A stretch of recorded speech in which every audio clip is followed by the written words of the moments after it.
Good evening and welcome to the Town of Douglas Conservation Commission meeting of December 15th, 2025. This meeting is being recorded and broadcast by Local Access Programming and with remote participation available as provided on our agenda. Anyone here recording the meeting tonight? No, no one is. I hereby call the meeting to order at 6:35 p.m. I'll have a roll call of the members present. Kate Rowland. Mike Greco.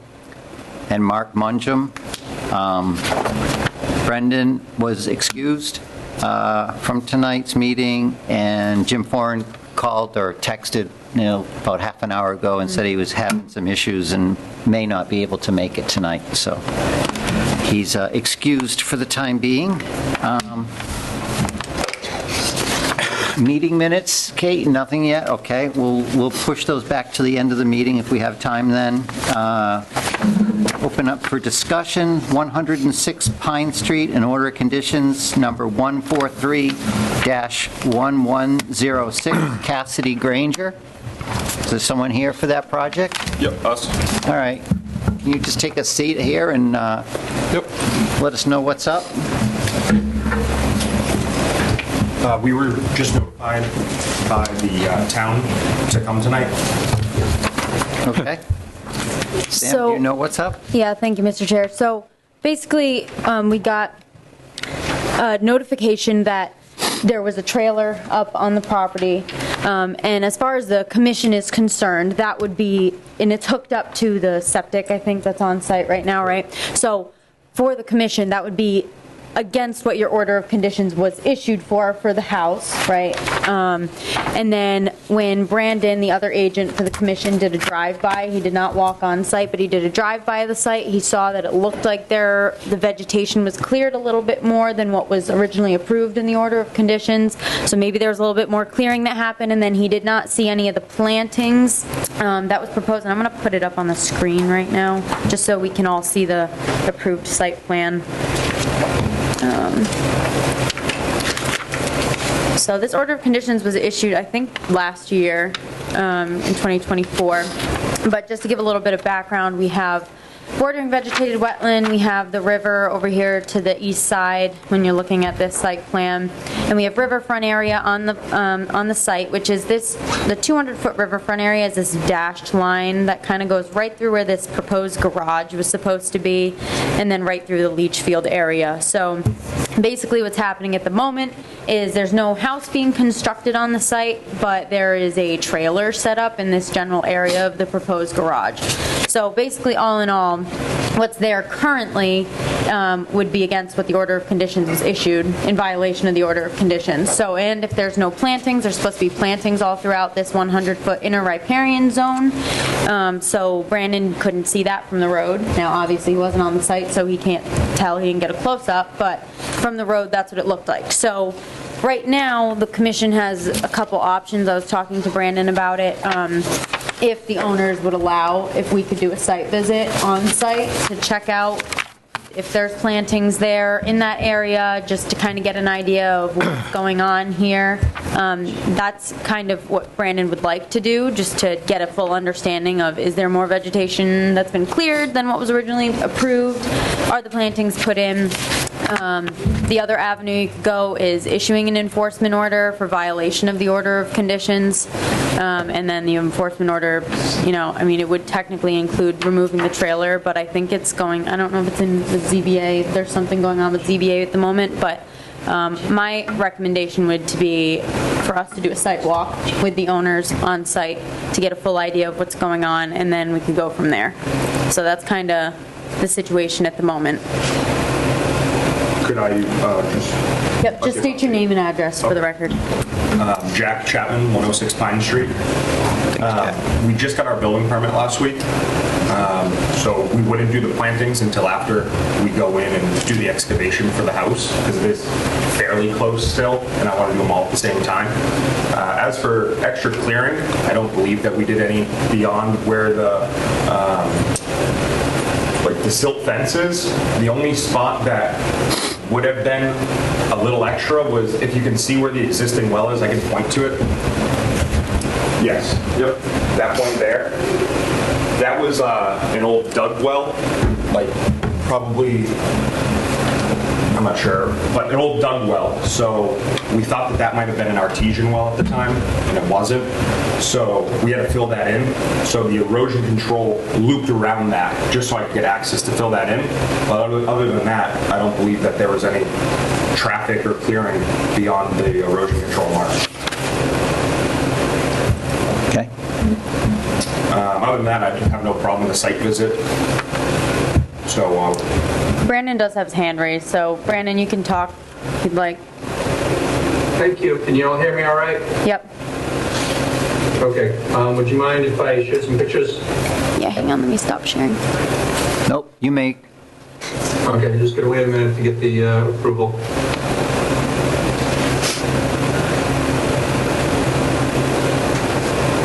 Okay. So on December 3rd, like Sam said, I did a drive-by, and this is what you're seeing here. One thing I want to point out is that along the street, there was a strip of vegetation, which is also within the 200-foot riverfront area, that has been cleared, that was not shown as proposed to being cleared on the site plan, and that includes part of this area up here in front. The next picture is basically I'm just screening to the left, looking straight down the driveway, and you can start to see on the left-hand side what piqued my interest and got me a little concerned was the bare soil and the potential clearing here on the left-hand side that doesn't seem to conform with the approved site plan. So yeah, I get that they haven't done their plantings yet, it's the winter and all that. That's fine, but I am concerned about whether or not there was additional clearing within the buffer zone in the riverfront area along that left side, which would be the east side. And then continuing to scan to the left, the strip of vegetation in the front, now gone, was never proposed to be removed.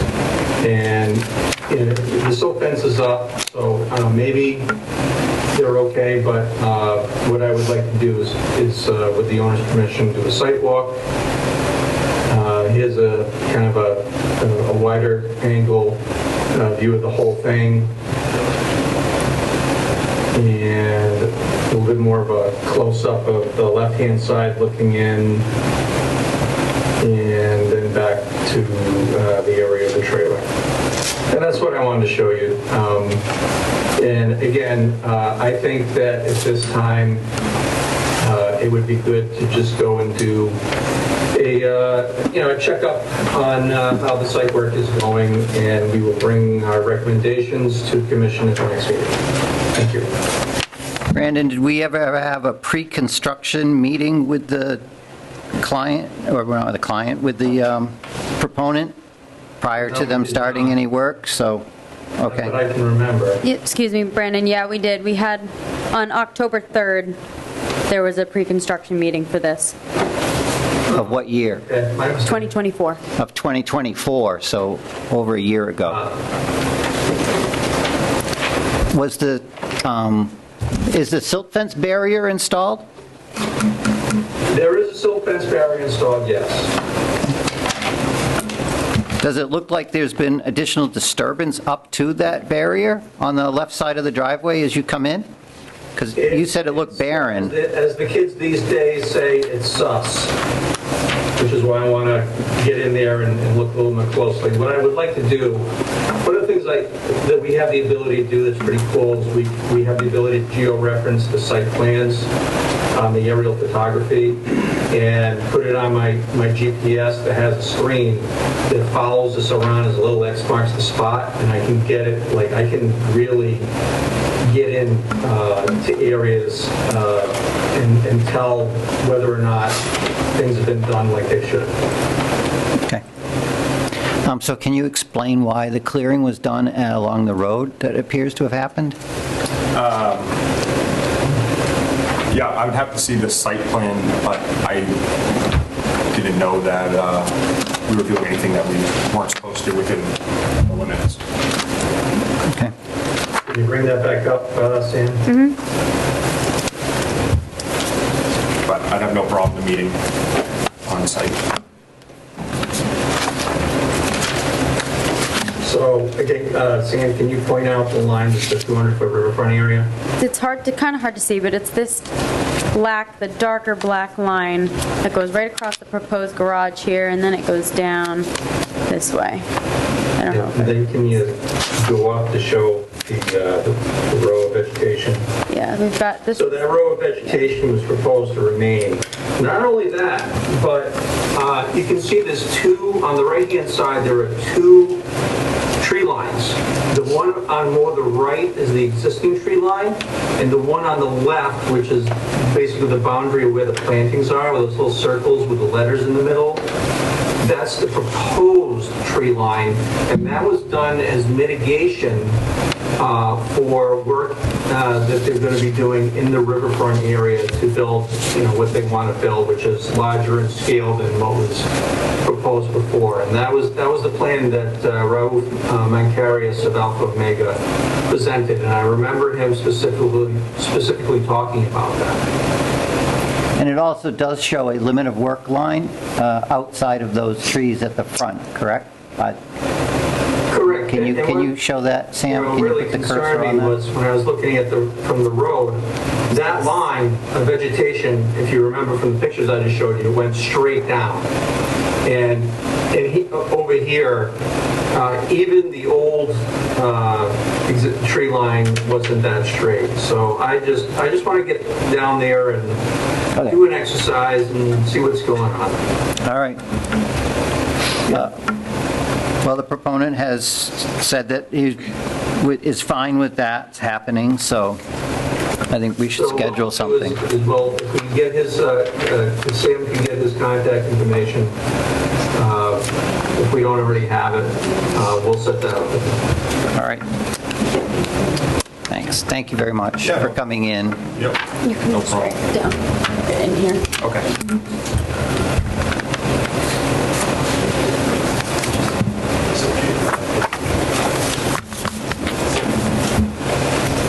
So we'll just get in contact with you Yeah, guys. no problem. Thank you. All right, thank you. Have a good day. You too. Thanks. Thanks.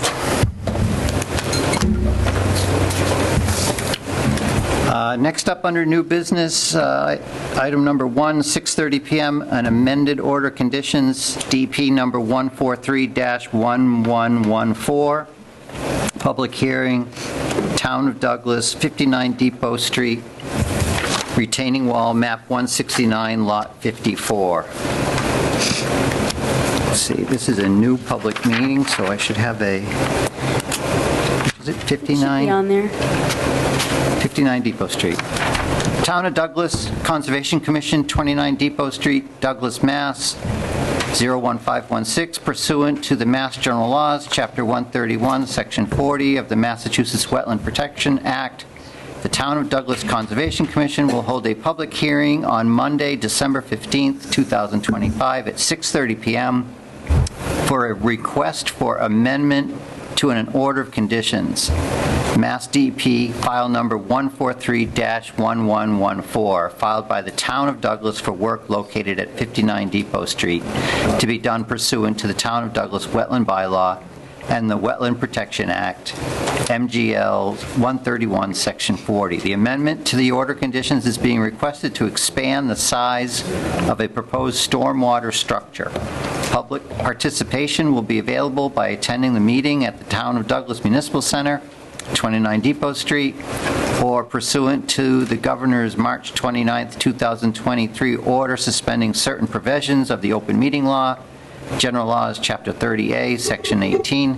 The public may participate in this meeting via remote participation. A website for the meeting will be provided on the Conservation Commission agenda, posted on the town's website at least 48 hours prior to the meeting. Copies of the request for amendment to the order of conditions may be examined electronically by contacting the Conservation Commission at 508-476-4000, extension 257. Submitted on December 8th, 2025.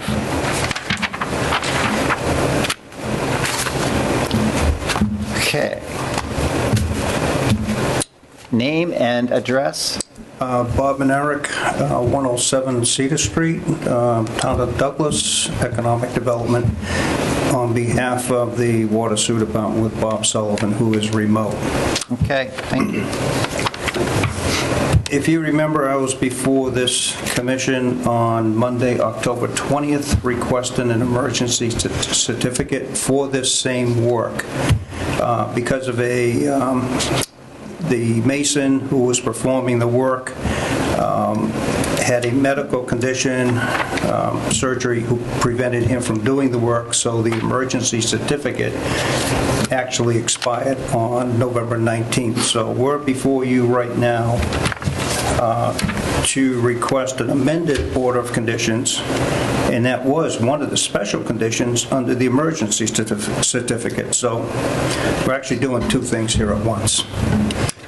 And this is basically to extend the riprap, as we had discussed. You originally approved the 5x5 riprap pad for the discharge pipe coming out of that catch basin. We felt that it would run parallel to the wall on its way to the stream with erosion control, and possibly undermine the retaining wall, which is a natural stone-built wall. And that was the reason for the collapse in the first place, was water got behind the retaining wall, and it just collapsed. It's worse if the base collapses. Everything above it just goes with it. So this is for structural conditions, just to extend the riprap pad. You should have all the paperwork before you. We filed a Form 5 with an amended order conditions request. And that is basically the Cliff Notes version. Okay. Sam, have you had a chance to take a look at this? Thank you, Mr. Chair. Yes, I have. So, all in all, we have three main things as part of this amended order of conditions. As Mr. Manerick said, it originally came before the commission as an emergency certificate, but that expired. We wanted them to file an amended order of conditions anyway, just to get everything on the same place, everything on record of what's going on with this project. So basically, we have an addition of 136 square feet of alteration to riverfront area over what was approved originally for the order of conditions, and that's for the riprap apron, the extension of the riprap apron there. And then we've got two 8x16 steel road plates, which are going to be within the BVW, so that's going to increase the temporary impacts to BVW by about 75 square feet. And then the one other thing was they were going to change the fill behind the wall itself from gravel to crushed stone. So those are the three main differences here. With that, it was, we already approved it under the emergency certificate. They're still, following 310 CMR, the Wetlands Protection Act. They're still in compliance with it. They filed it as a limited project. We don't see any issues with it, and we would recommend approving the amended order of conditions. Okay. So it's basically the same as what you requested for the emergency, but Yes, just the the emergency change in the expired. stone, the 3/4 inch crushed stone is new, and the road plate. We would be here anyways after the fact. Now we're here before the fact. Yes. Kate or Mike, do you have any thoughts or comments? No. Anybody from the audience want to comment on this proposal? Anybody on Zoom?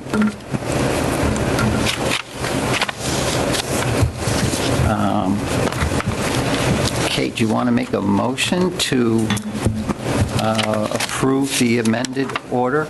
Yes, I will make a motion to approve the amended order of conditions, Mass DEP number 143-1114 for the Town of Douglas, 59 Depot Street, retaining wall, map 169, lot 54. Second. All right, thank you, Kate and Mike. Kate has approved the motion, or made the motion. Mike has seconded to approve the amended order conditions. All those in favor? Kate Rowland, aye. Mike Greco, aye. Mark Wondrum, aye. Thanks, Bob. Thank you. Thank you. You're welcome. You're welcome, Bob.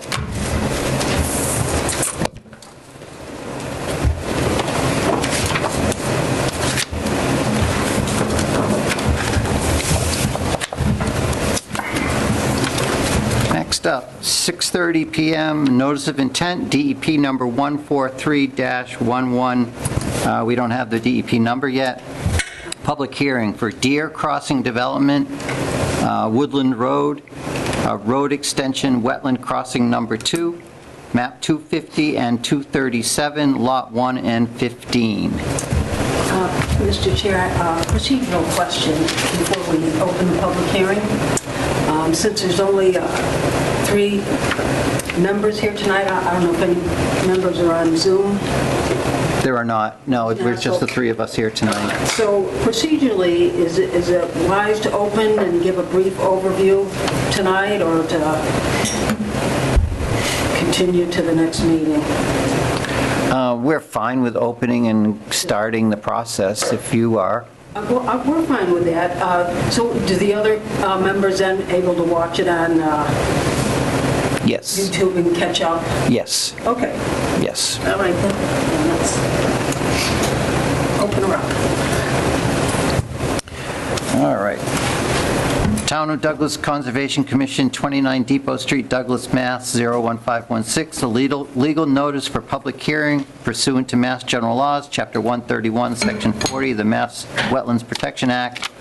The Town of Douglas Conservation Commission will hold a public hearing on December 15th at 6:30 PM for a notice of intent filed by Deer Crossing Development located at Woodland Road for work to be done pursuant to the Town of Douglas Wetland Bylaw and the Wetland Protection Act, Mass General Laws 131, Section 40. The proposed work involves, this is the final phase of a previously approved subdivision. The final phase includes extending the roadway 1,300 feet. A wetland crossing and stormwater controls are required. Public participation will be available by attending the meeting at the Town of Douglas Municipal Center located at 29 Depot Street, Douglas, Mass., or pursuant to the Governor's March 29, 2023 order suspending certain provisions of the Open Meeting Law, General Law, Chapter 30A, Section 18. The public may participate in this meeting via remote participation. A website for the meeting will be provided on the conservation agenda posted on the town's website at least 48 hours prior to the meeting. Copies of the notice of intent may be examined electronically by contacting the Conservation Commission at 508-476-4000, extension 257. Okay. All right. Okay, for the record, Thanks. Margaret Bacon with Civil Site Engineering. And I have working with me is Dave Markinat with J.D. Markinat and Associates. This was kind of a joint venture. J.D. Markinat did the subdivision design. Civil Site Engineering did the stormwater for the final phase. So if you're familiar with the Woodland Road, Old Farm Road subdivision, ends up with the cul-de-sac right here. So here's the final phase of that project. And I was here before you last year trying to permit that culvert, and it was recommended that we close out the open order conditions that was still open under that parcel, and then to withdraw our notice and then do this all as one. Okay, so I've included the culvert design and the roadway and stormwater under this notice of intent. Make sense? So basically, we're proposing a 1,300 linear feet, final phase of this subdivision, which has been approved. It was approved back in 02 '02. and 04. So this is the final phase, and then we had to modify this stormwater basin a little to accommodate the stormwater flow and to bring it up to the latest mass stormwater standards. So we were able to do that. The stormwater is being reviewed by Graves Engineering. I believe they're taking the package this week, so we probably won't get comments back from them for a couple of weeks anyways.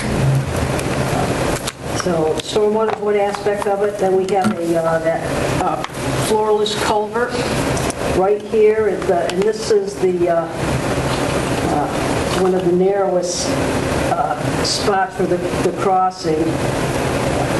I don't know, Sam, have you been down there at all? I have not. Brandon has a couple times, but Yeah, it's pretty, there's a lot of rocks throughout all here, because it's just kind of a little bowl, and over the years, a lot of rocks, a lot of this water that flows underground through these rocks. And sometimes you see the stream, intermittent stream will rear, and then sometimes there's really nothing there at all. And I have documentation to show that. Right where the culvert's going, some trees have fallen over the years, so it tends to pond a little. But right on the other side, there's nothing there. It goes underground. So anyways, we did design this to meet the stream crossing standards, even though I don't technically if you had to or not, because it really does not accommodate any type of fish passage. But we did design it for a 3-sided box culvert that can accommodate a 100-year flood. Floorless bottom. Wetland impacts, some of them are temporary. The ones that are permitted, I believe we have about 1,800 square feet of permanent impacts. And then we talked at the last time we were here, instead of doing 1.5 to 1 or 2 to 1 replication, just allow us to do 1 to 1. Only because, we could do it as big as you want. It's just that the more disturbance, a lot more trees are coming down if we had to try to meet that 1.5 to 2 to 1 replications. Some sites it just doesn't make sense, because in the topography, the one area that's kind of flat is right here, and that's really where you want to put the replication area. You start climbing up the hill, then you're going to be doing a whole lot more grading. So that's what we propose here, 1 to 1. Actually, no, we got a replication is a little over 2,000 square feet. And then we also, instead of, we try to minimize if you minimize the size of the culvert, the lower you can keep it, the less grading you have to do. So we have, 2 to 1 slopes here, Dave? Yeah, so, we have 3 to 1 slopes in this particular area here. We have 3 to 1 slopes here, right in the immediate area of the crossing, grading within the layout. The layout is 60 wide. What certainly culvert is only 40 feet wide.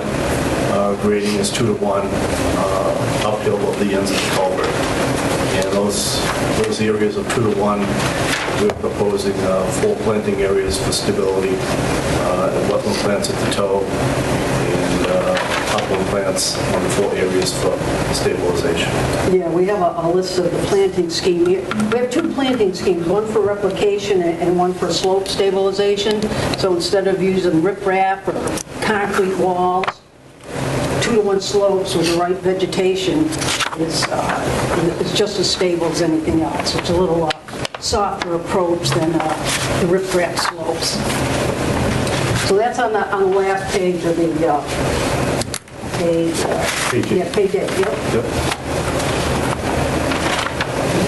Is that Also,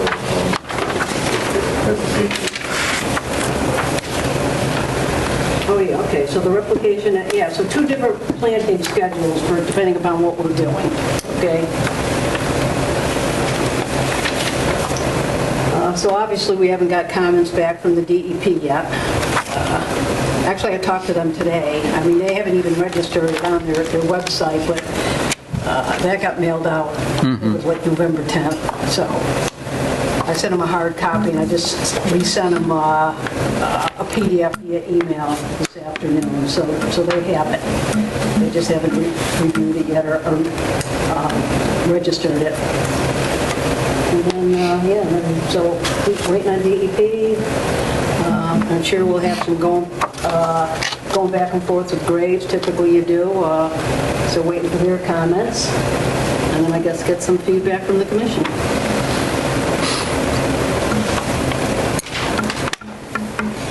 Okay, thank you. Sam or Brandon, do you guys have any comments Yeah. or thoughts? Thank you, Mr. Chair. So just to kind of give a general overview of what's going on, obviously we have bordering vegetated wetlands throughout the site.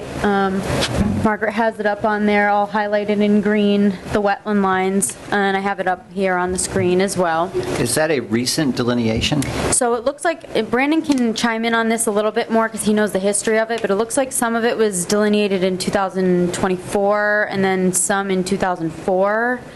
I'm not sure if there was an ANRAD for this site. I have a whole bunch of history. Okay. Certainly.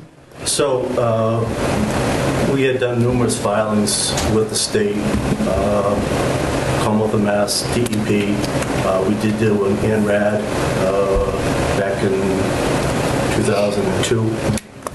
Had a public hearing that was to lock in isolated wetlands, BBW, intermittent stream, buffer zones associated.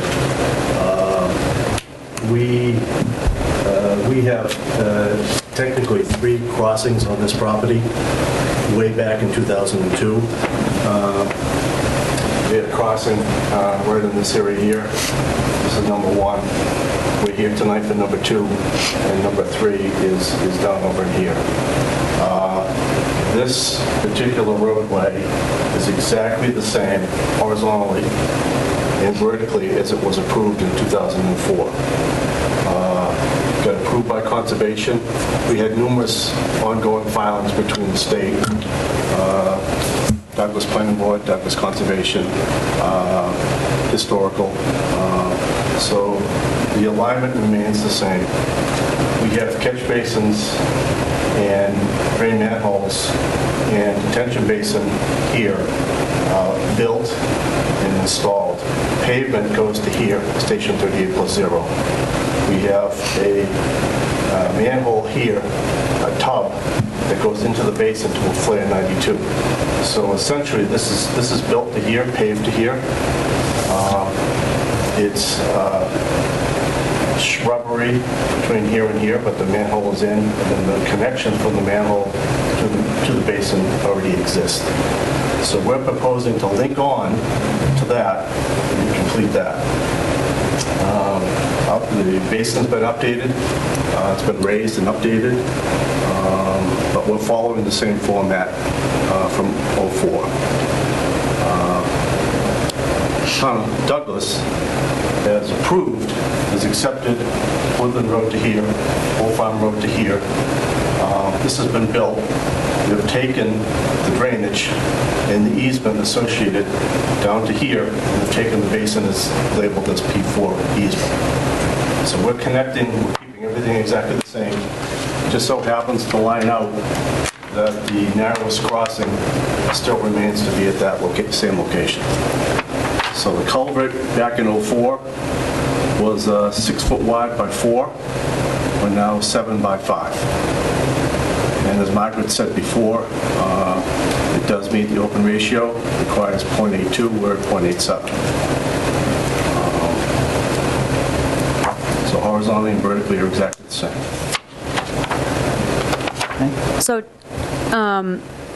I have not been to the site myself. Brandon has been to the site several times. He has a lot of history with this site. As far as I'm aware, he's reviewed the wetland line on site and has not made any changes to it.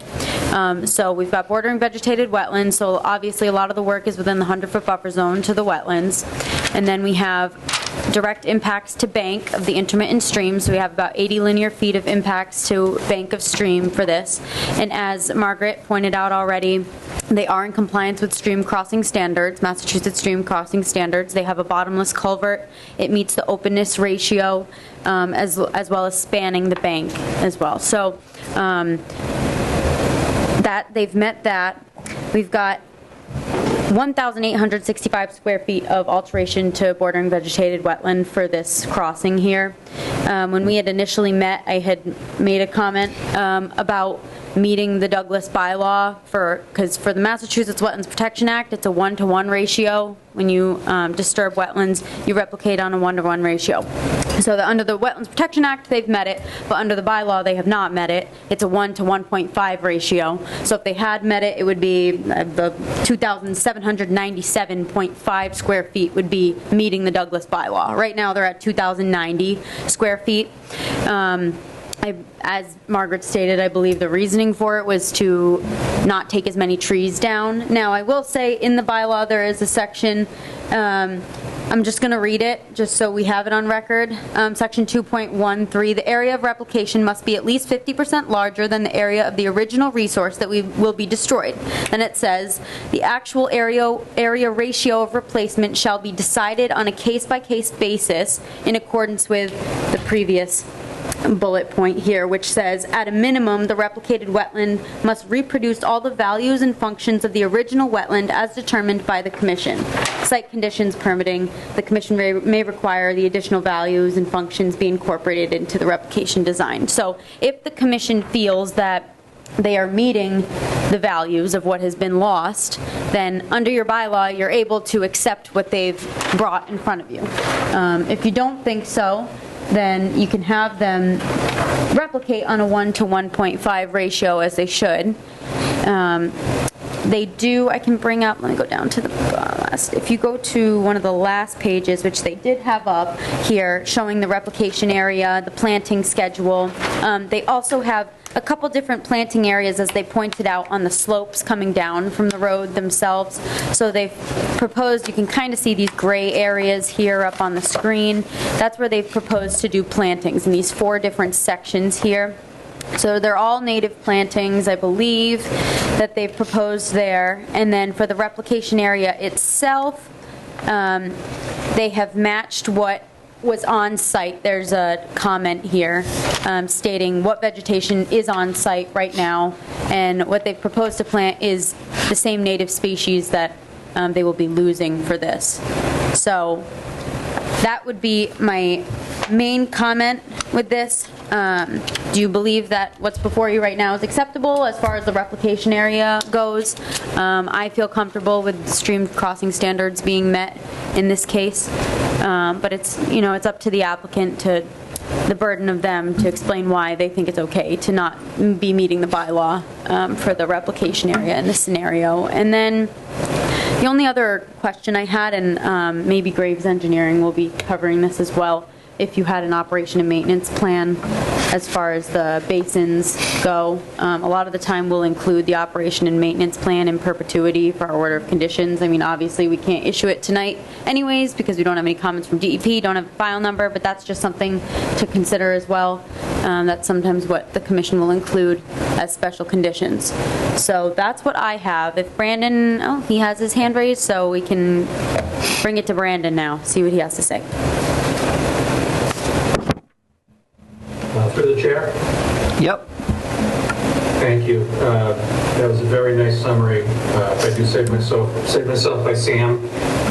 What I'd like to do now is to wind back in time about 6 months when I met Margaret on the site, because she asked me to do like a pre-application site walk to kind of brainstorm about options on the crossing.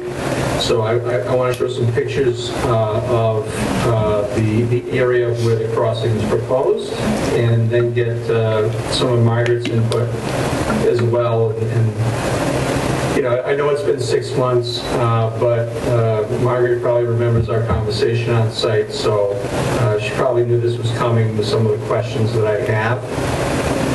And I have a question to Margaret through the chair. Margaret, this is where we were standing back on July 21st, and you were showing me where the crossing was going to go. Is this still the area where it's proposed? Yes. Okay. then let me go through it. So we got a tree that had fallen down. Here's the stream. And keep on going. We have some all native vegetation, some like patches and islands of sphagnum moss. In my opinion, the habitat quality here is high, if not very high, for wildlife habitat. Fisheries, not so much because it is an intermittent stream, so I am not so tough on the fisheries part, as you know. But I'm sure there is some invertebrate aquatic life, as well as herpetiles like salamanders and snakes like that, and things like that. And some of those patches of sphagnum moss. And now I'm looking back the other way. There's Margaret doing her thing. And my question was, not quite, the area where the crossing was proposed, that spot was just, in my mind, spectacular for habitat. But just behind Margaret, and I think you can see right there, see that orange tag? That might be the property line. Am I crazy, Margaret? Go ahead, Dave. No, I think that's a wetland flag. It's a wetland flag, okay, good. Yep, I think that was a wetland flag that was hanging, yes. Right. So my question was whether or not the crossing could get shifted to the south a little bit. And I did see, it's obvious on the plan that the road right there does try to utilize the most narrow spot, which is almost on the southern property line, okay? But here's the thing, is that, and this goes back to a visit that I did in 2024. If you go to the end of Woodland Road where the cul-de-sac is and you follow a path, it brings you down a path right here that goes down to the brook. And if you follow that path and you get to the brook, there you are. In fact, this hemlock tree might be the one that had fallen down in my previous pictures. But the thing is that if you're standing on that little path, the crossing has actually proposed slightly to the north in that general area, which has just the very nice habitat. So my question to the applicant is, have you done your best to try to avoid impacts and come up with an alternatives analysis that would minimize both the footprint impact and try to avoid the areas that have some of the stellar aquatic and subaquatic types of habitat? So that's my question.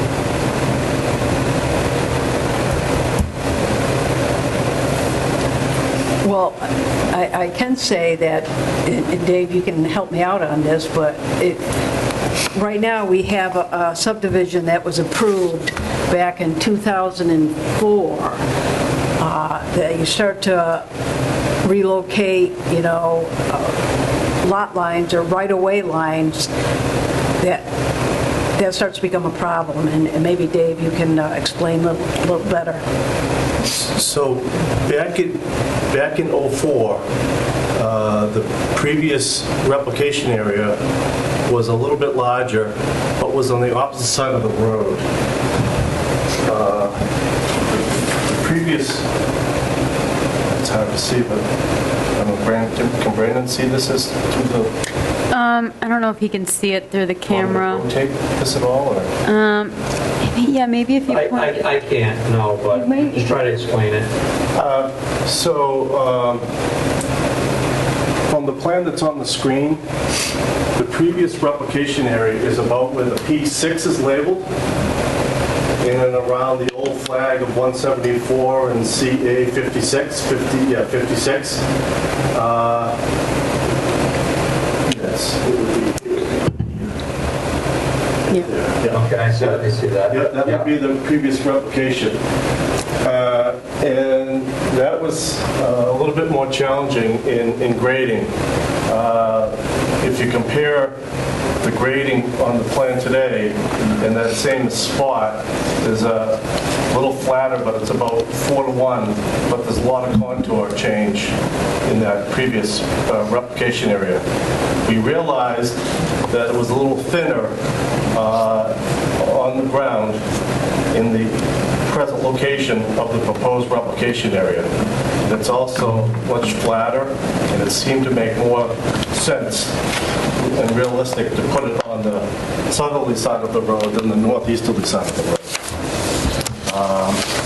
And then the lot line would be, probably guessing, 20 feet off the proposed limit of the one-to-one replication.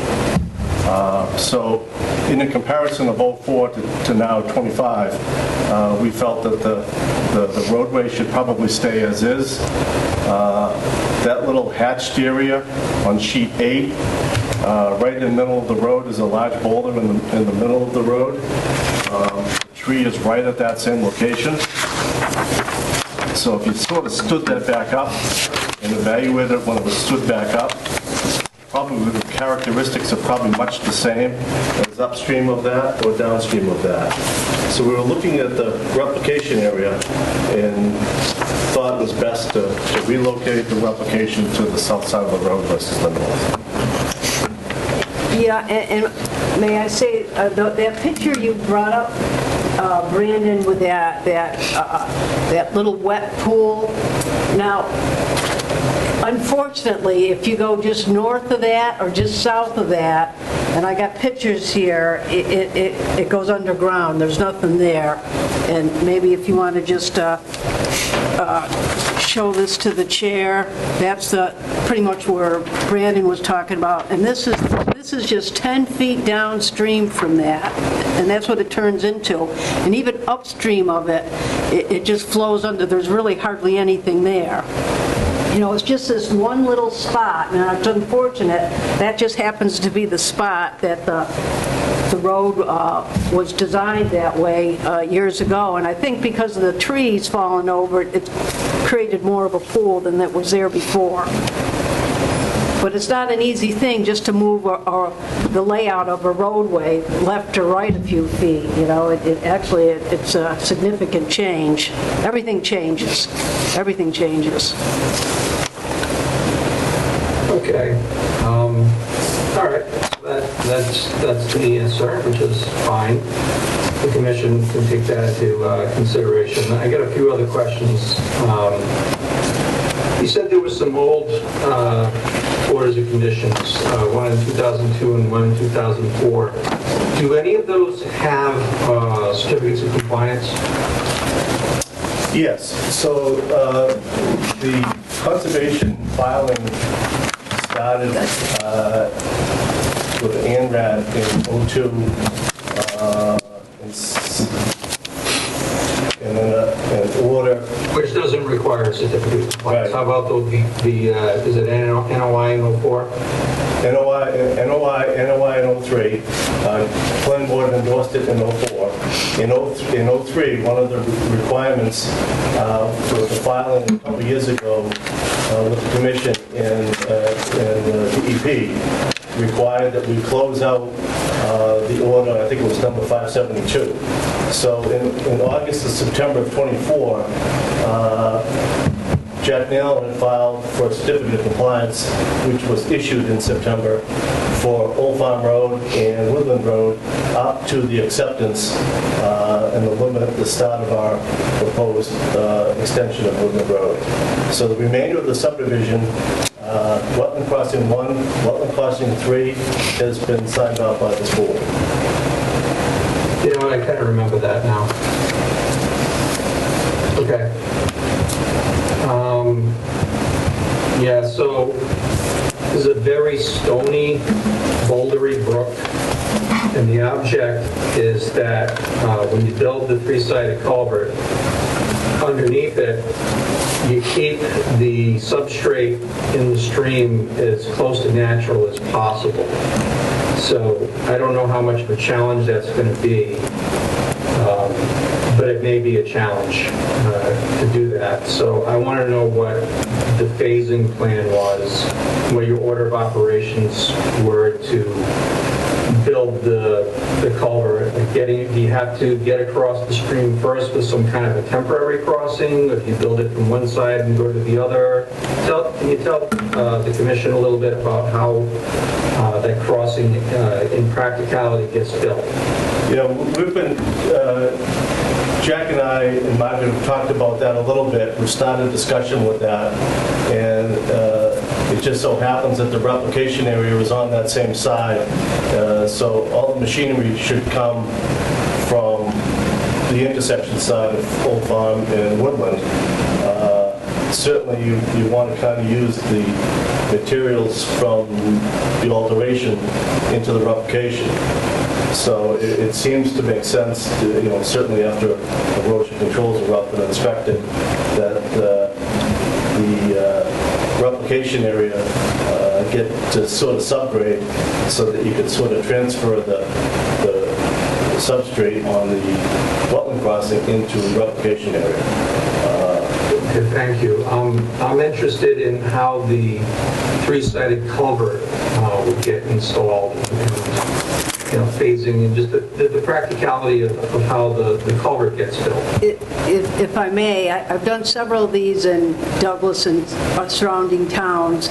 So in a perfect world, it's nice if you can access the culvert crossing area from both sides, okay?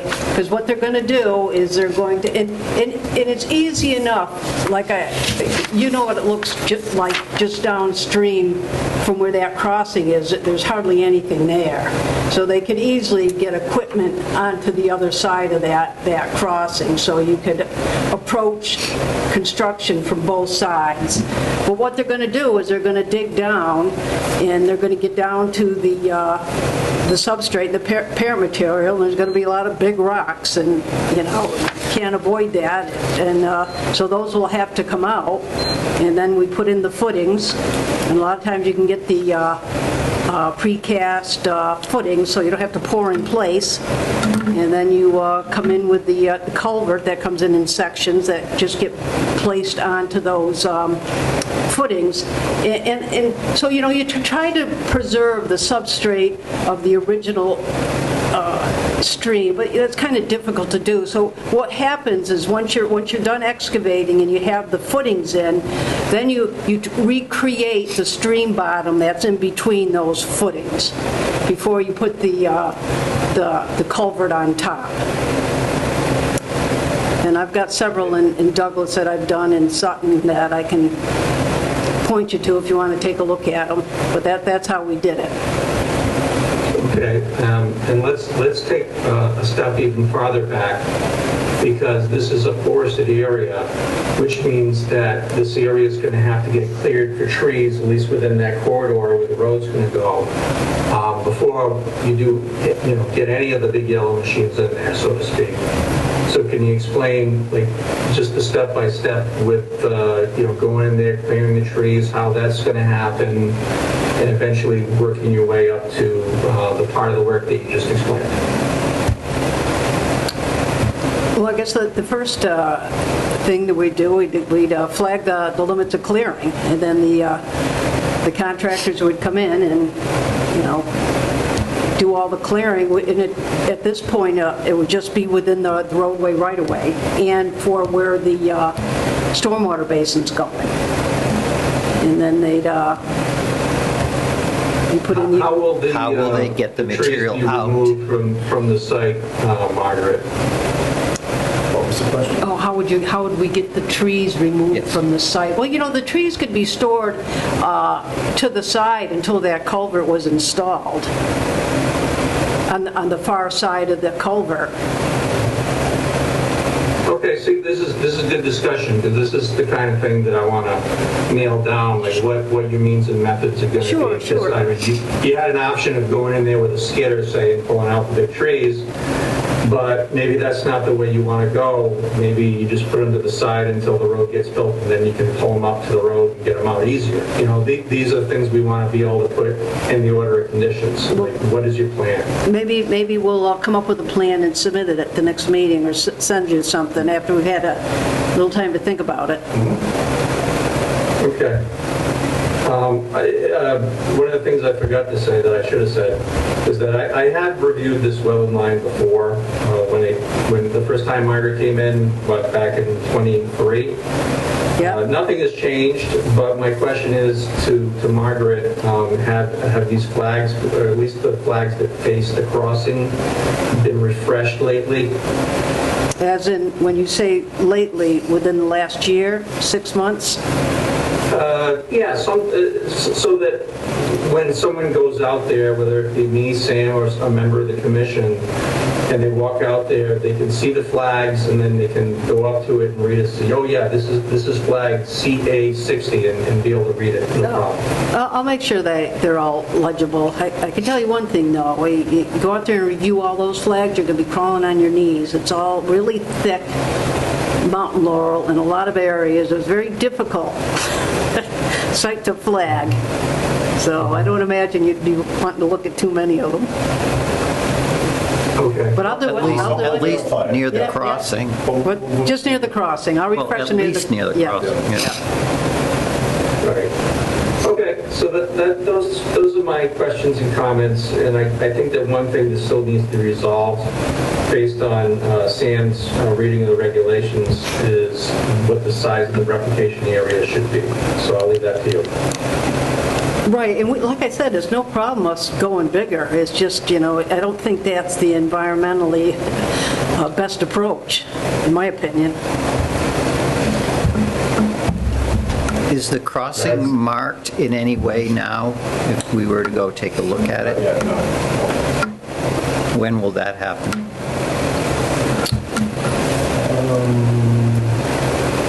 Week to a week and a half?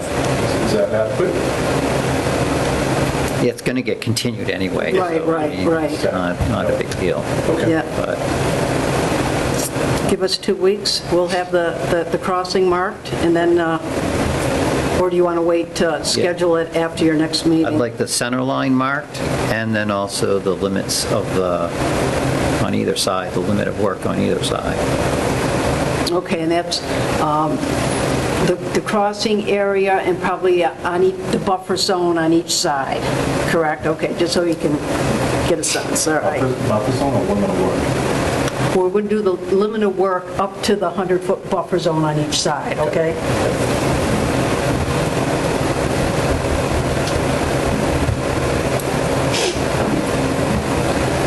This is clearly not a perennial stream, right?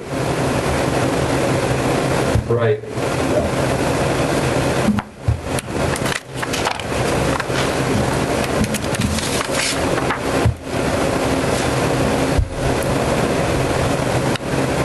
So I have a question. When ANRAD is done, but it's 20 years old, does it still apply? They expire. Expire in 3 3 years? years, yeah. Okay. Correct. So you can do whatever you want with that, Mr. Chairman, but the bottom line is that when a notice of intent comes in, we verify the wetland line as part of reviewing the proposed work, and I don't have an issue with the wetland flags in the location of the wetland. Right. Yeah, I was, yep.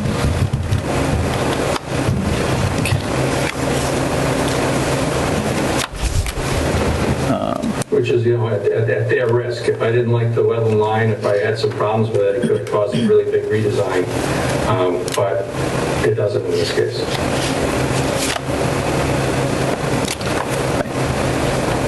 I mean, I think this is a crossing that I want to go look at. I don't know if other commission members want to go take a look as well. Keith shaking her head yes.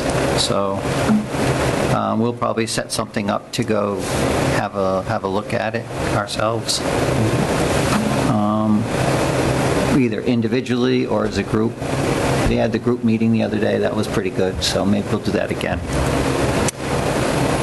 So give us 2 weeks, okay? Yes, that's, Okay, all right. yeah, we'll give you a couple of weeks.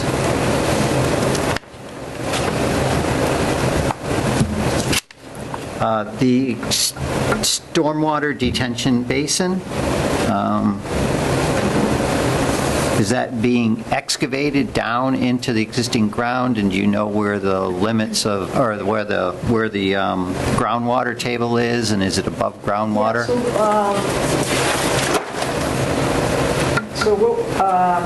So groundwater in this area, it was 3 to 4 feet roughly. So I'm only using this basin for detention. Not infiltration? No, infiltration, what I have to, actually, I'll show you, this is my stormwater sheet with the proposed houses. The green around the houses are the lawns. That's how I do my stormwater calcs, you know.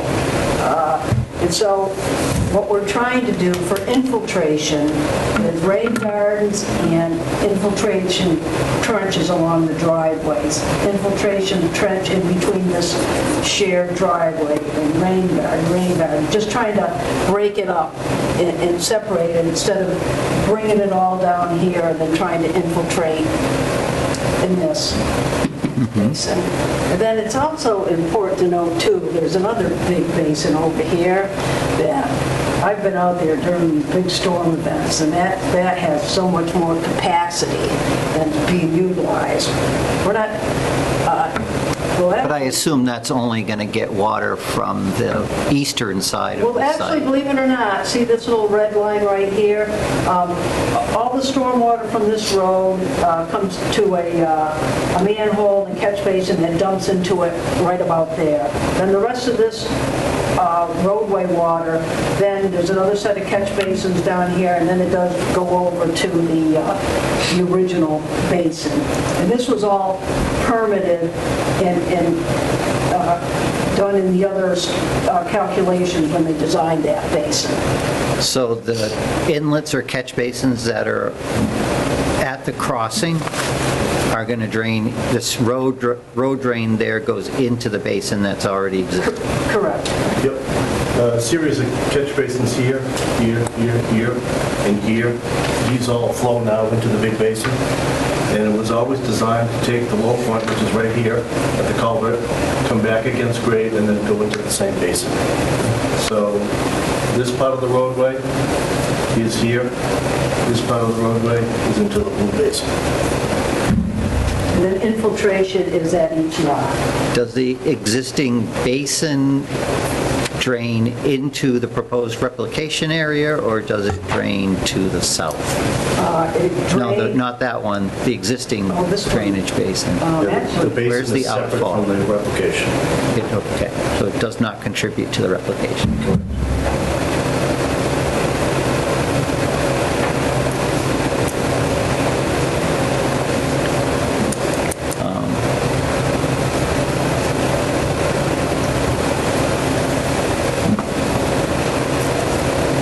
How close is that detention basin to the wetland?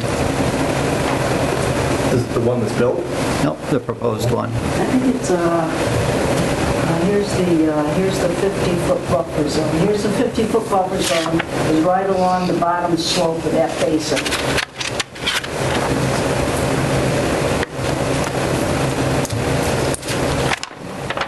I'm sorry, I can't see it from, where is it again? So, this is a color plan, but so here's the 50-foot buffer zone, goes right along almost the toe of the slope of that basin. The outside toe. The outside toe, that's correct.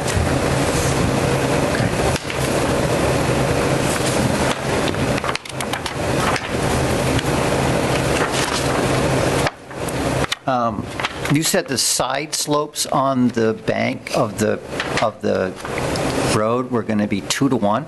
Is that correct?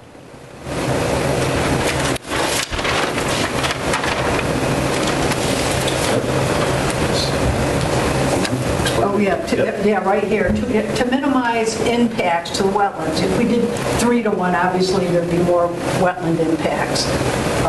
So they designed it with 2 to 1 vegetated slopes with the appropriate vegetation. If you look up Woodland Road a little on one of the other culvert crossings, it's almost a 1-to-1 slope. with a lot of it's a sweet smelling fern, quite a bit, but it was quite stable, and there was no problem with it. And that was, I guess, close to 1 to 1. So 2 to 1 should be no problem.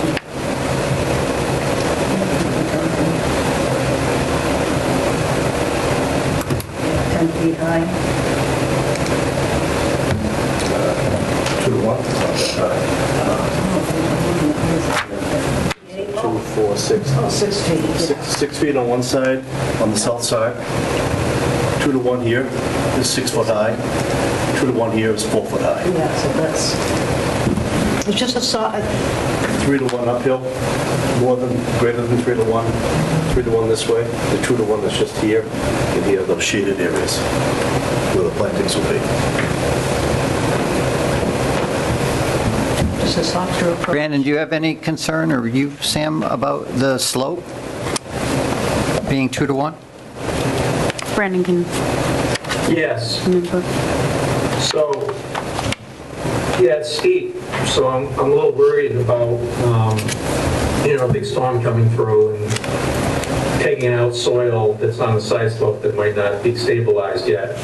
And, I would obviously recommend a silt fence at the bottom because that's the most, the best solution for erosion control and sediment control. But we get some really stony soils here, right? So do you foresee any problems with that, getting silt fence to the ground, or do you think you're going to have to use some kind of alternative sedimentation control at the bottom of the slope?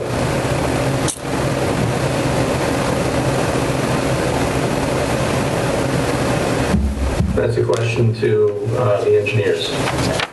Well, we're thinking about that. I mean, erosion control at the bottom, or you could use those, blankets along the slopes too.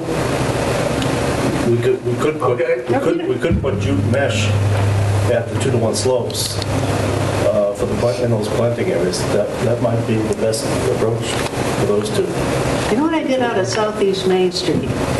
That was maybe 4 feet difference, but what the contractor did, as soon as he loamed those slopes, and we planted a lot of those willow stakings, and then we used a hydro seed mix that had a lot of wetland seed mix in it, and hydro seeded that over the slopes, and that wasn't going anywhere. It was nice and stable, and they had the opportunity to vegetate. And we also did it it was in the summertime, so. Through the chair. Yes. That sounds great, but Margaret, do you think that over the long term, the roots from the fully grown willow trees might ultimately impact the integrity of the slope and therefore the road? I haven't seen that happen in my experience.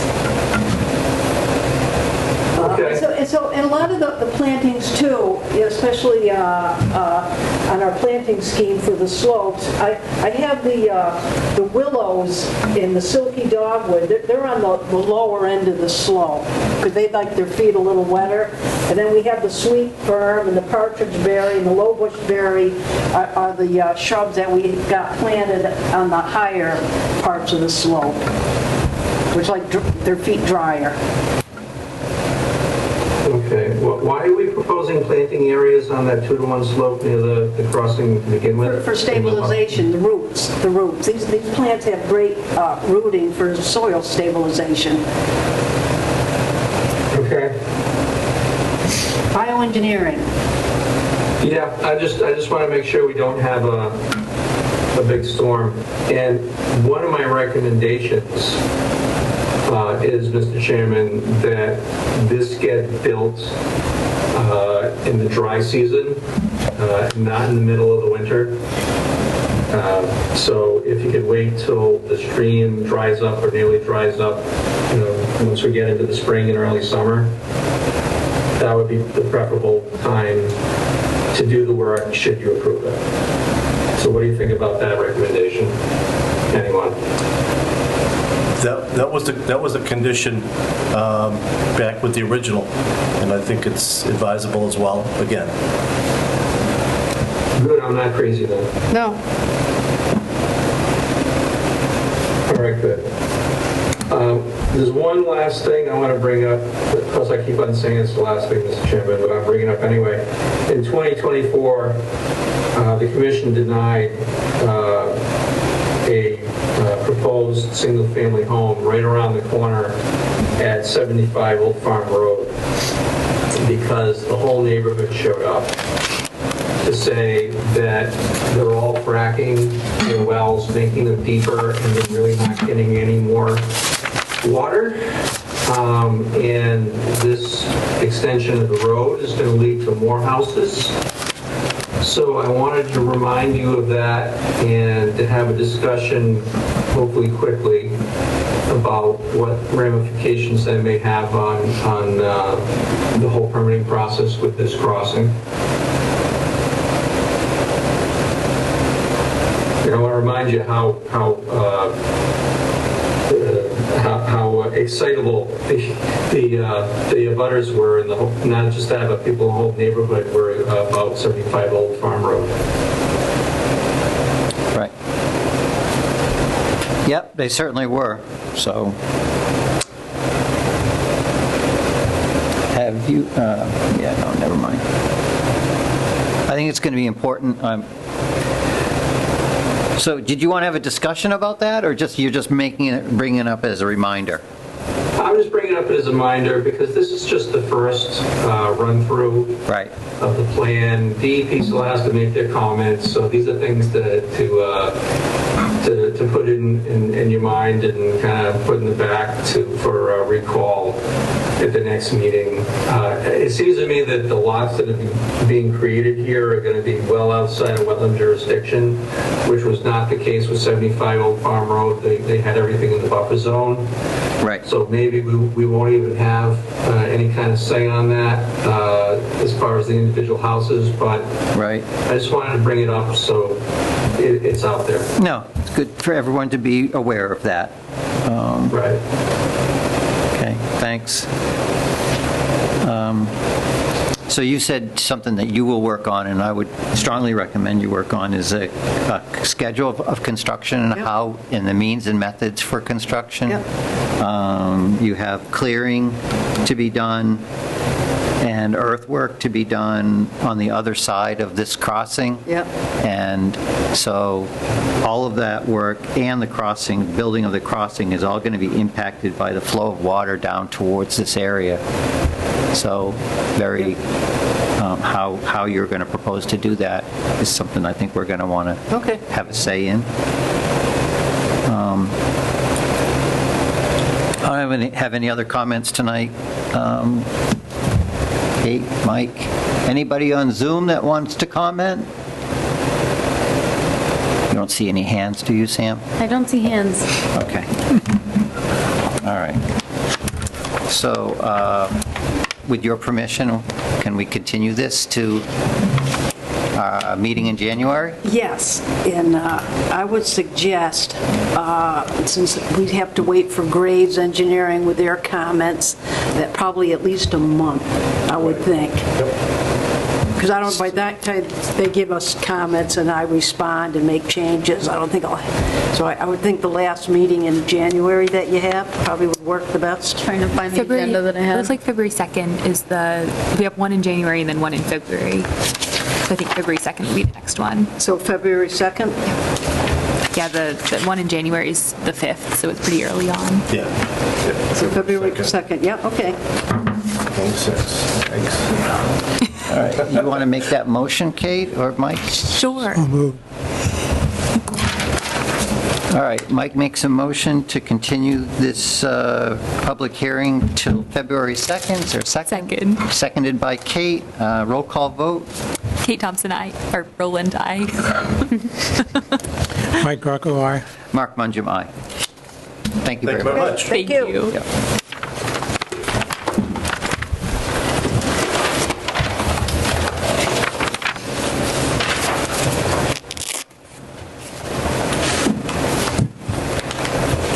All right. Item 3, another new public hearing, or new business public meeting, request for determination of applicability, Blackstone Watershed Collaborative, 26 North Street for geotechnical borings, map 141, lot 5. I will read the public hearing notice. Town of Douglas Conservation Commission, 29 Depot Street, Douglas, Mass. 01516. Legal notice for public meeting. Request for determination of applicability. The Douglas Conservation Commission will hold a public meeting relative to the following filing under the Wetlands Protection Act, MGL, Chapter 131, Section 40, and the Town of Douglas non-zoning wetlands bylaw. Request for determination of applicability as requested by Ty and Bond. The applicant is Blackstone Watershed Collaborative, Inc. The owner of the property is Hayward Landing Associates, LP. The proposed work is located at 26 North Street, map parcels 141-5. The proposed project is for subsurface geotechnical exploratory borings in support of the Douglas Mill Pond and Old Mill Pond removals. The public meeting will be held on December 15th, 2025 at 6:30 p.m. in the Municipal Center, Resource Room, 29 Depot Street, Douglas, Mass.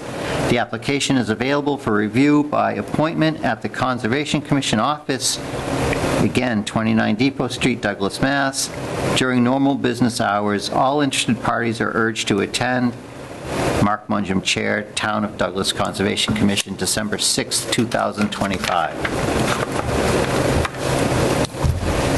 Someone here to discuss this project? Seems they're on Zoom. So my name's Nick Shaw, for the record, from Ty and Bond. Also joined with me is Chris Wool from Ty and Bond. Welcome, thank you. Yep.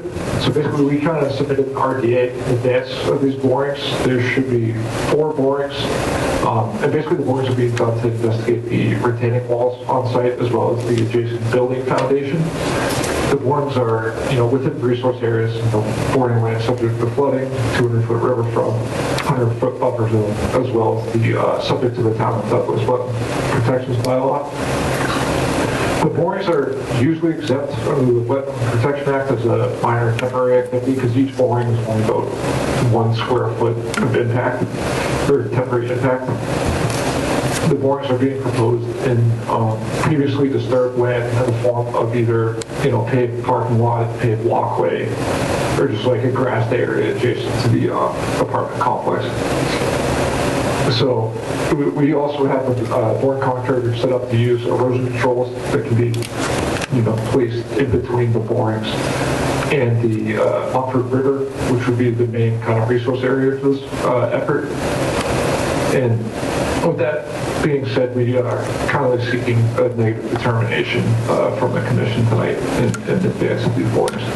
And I guess I could open it up to the commission for any comments or questions regarding that. And I can also, if needed, I can share a board location plan and can share my screen.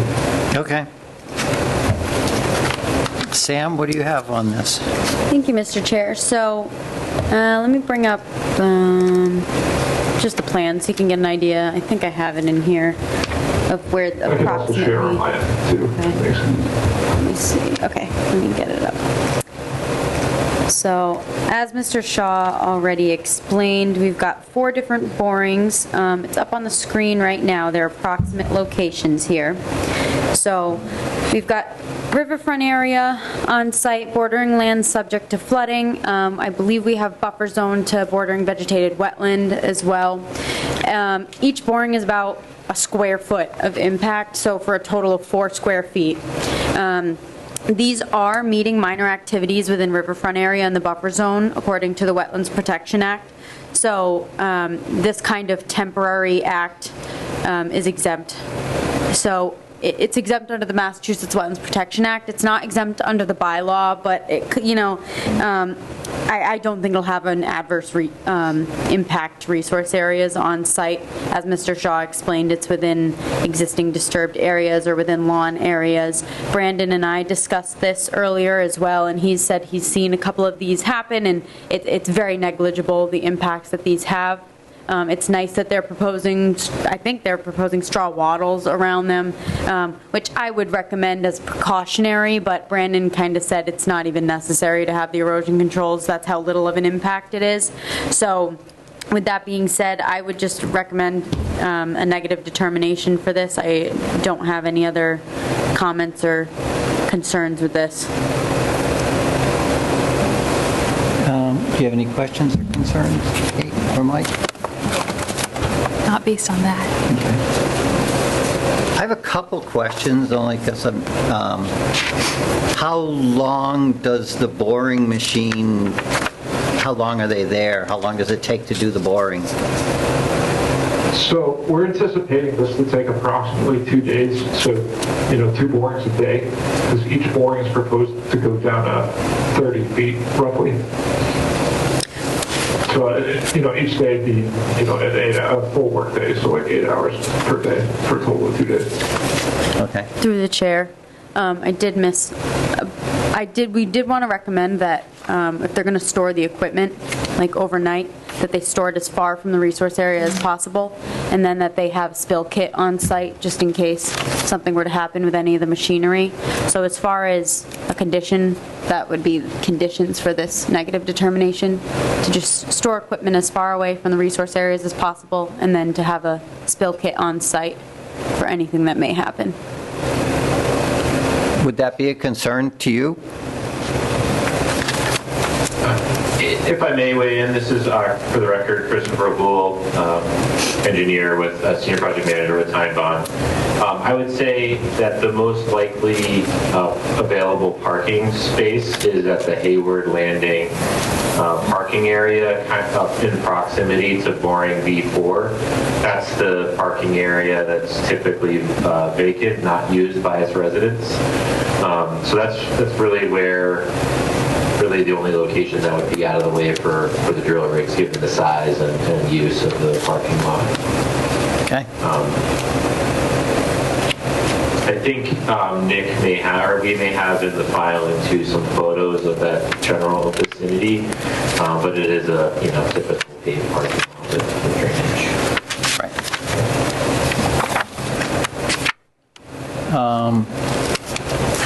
Yeah, I asked the question because I didn't know if this was like a week-long project or day-long project, so I appreciate knowing that it's just a 2-day project. That's good. Yeah, and the intent would be to do it back-to-back, whether they're done. Right. And does the boring pull up material that is then deposited on the ground, or no? Yes, I can speak to that effect. Yes, as they drill casings down, material will come up, and we take soil samples and rock core samples. But then at the end of the day, that material that is brought up and left on the ground, that gets shoveled back into the hole. And then if the holes, in the paved areas, like the parking lot walkway, then that gets patched with asphalt. Okay, thank you. All right, I have no issue with that.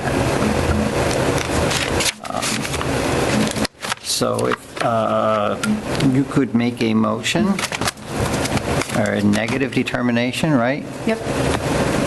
But with the condition that the equipment be stored, on the paved Hayward Landing parking area away from the resource area. Sure. Thanks.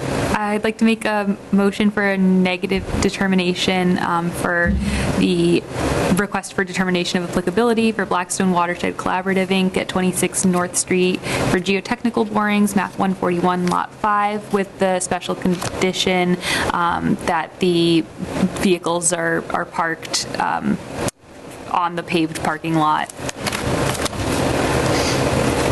Second. Second. Motion's been made and seconded with the special condition. As said, roll call vote. Kate Rowland, aye. Mike Greco, aye. Mark Mungem, aye. All right, so you get your negative determination. Thank you very much. One point of, clarification. Is there, with the negative determination in this instance, is there any required, appeal period or anything like that that we need to be aware of? or no if you have a negative determination? I think there is. Let me. Yes, there is. Yeah, it might be a 10-day appeal period, so I would Correct. just keep that in mind. Thank you.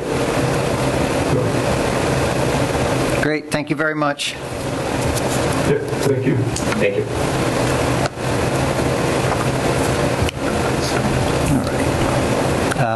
Number 4, old business, Christopher Betancourt, 0 Perry Street. He has requested a continuance. You want to make a motion to continue that? Yeah, I'll make a motion to continue NOI DEP number 143-1112. Public hearing continued for the notice of intent for Christopher Betancourt, 0 Perry Street, Fire Road, map 269, lot 13 and 14. Second. Motion's been made by Kate and seconded by Mike to continue the public hearing until February 2nd at 6:30. Roll call vote. Kate Rowland, aye. Mike Greco, aye. Mark Mungem, aye. Right.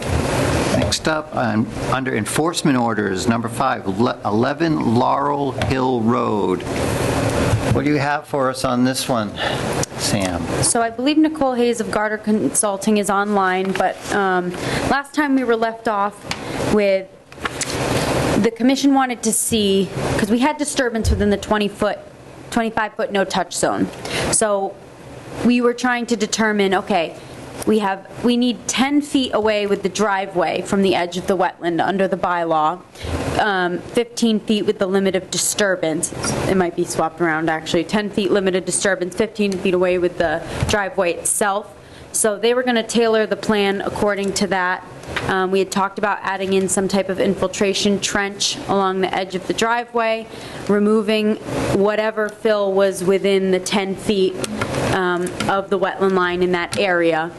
And that's kind of where we left it off with last time. So if Nicole wants to do her presentation, if you need to share anything, Nicole, you should be able to shortly. Okay. All right, good evening. My name is Nicole Hayes, professional wetland scientist with Goddard Consulting. I can share my screen.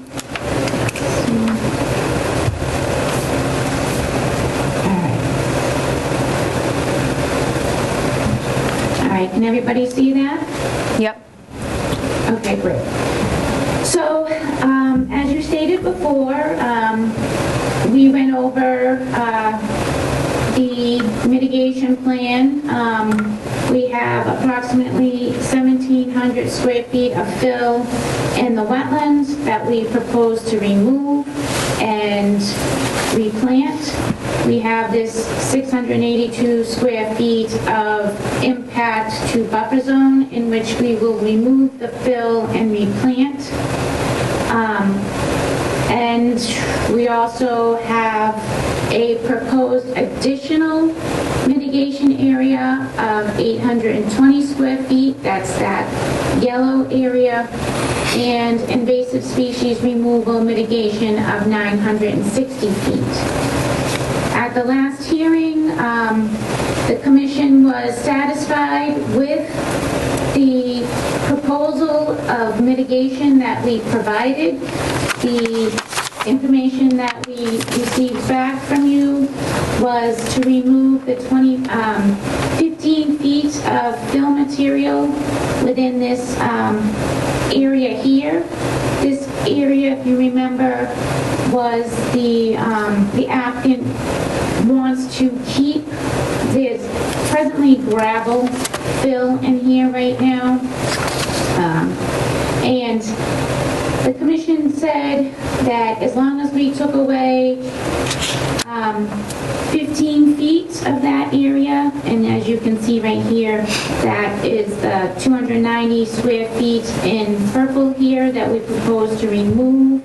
And this green area is the infiltration trench, about 100 square feet. The commission said at the last hearing, if we do that, we'll be able to maintain the gravel that is currently in this area. And we also explained to the commission at the last hearing that we are proposing to come forward with an after-the-fact notice of intent for this gravel driveway.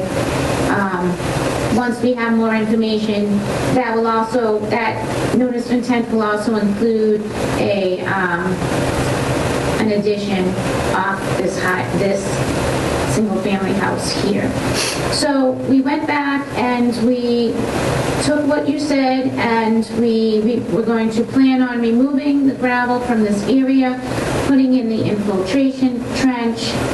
So then the mitigation, this will be the restored wetland area, the restored buffer zone, the additional 820 square foot mitigation, buffer zone mitigation area here, the planting, the removal of the gravel within the 15 feet of the proposed driveway, which will be coming in right in through here, and the infiltration trench.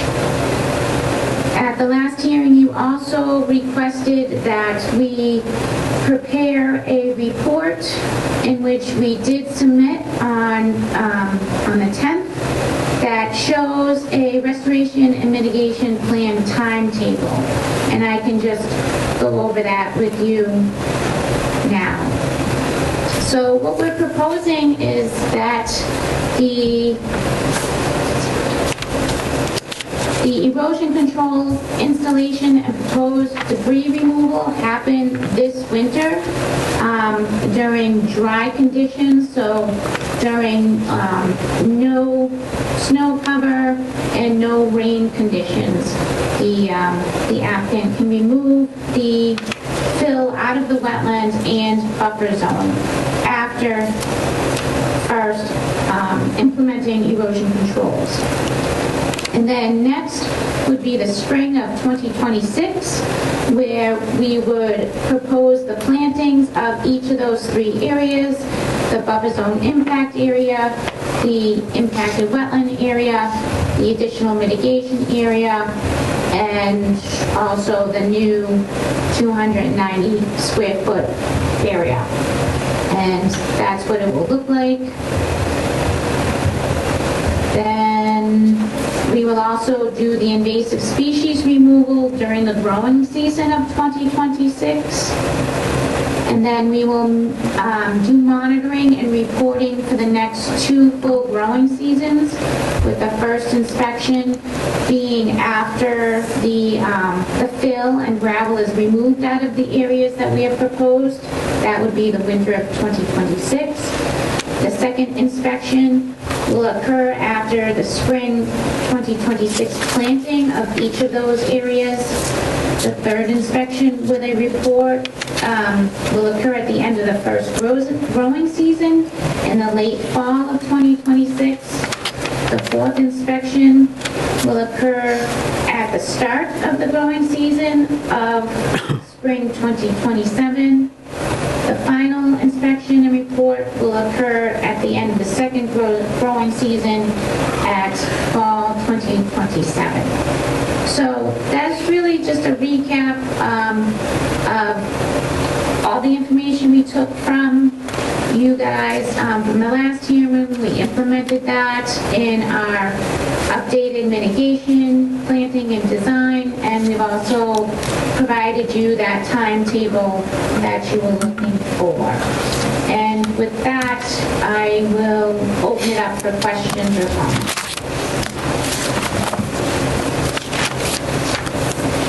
Do you have any comments, Sam?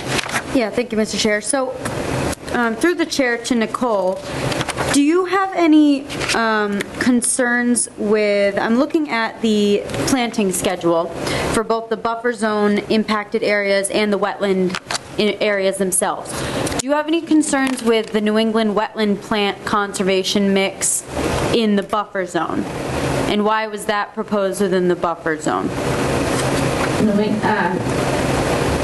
the New England Wetland Plant Conservation, or wildlife seed mix. Well, the wetland plant mix in particular.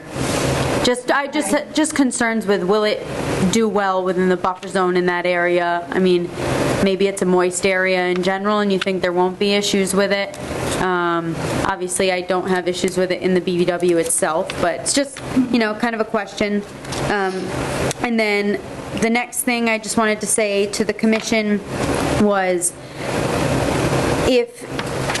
what I would recommend for this evening, if you don't have any issues with this, what's in front of you, is you can vote to accept the restoration plan as submitted in front of you, but the enforcement order wouldn't be lifted until everything's done. So basically, the enforcement order would be upheld for the 2 years of the monitoring, just to make sure, you still have a grasp on the situation here. So that's my main recommendation and comment for it. Just that comment on the wetland mix in the buffer zone in particular as well.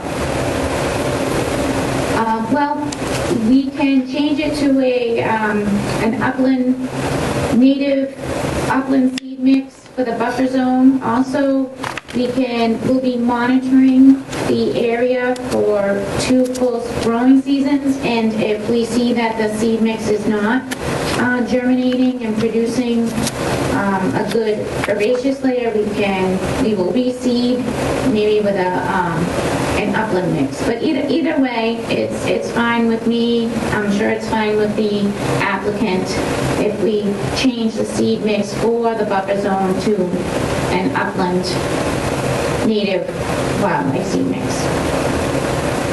Okay. Thanks.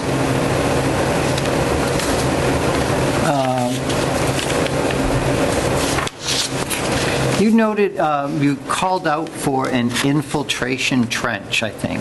Is that right?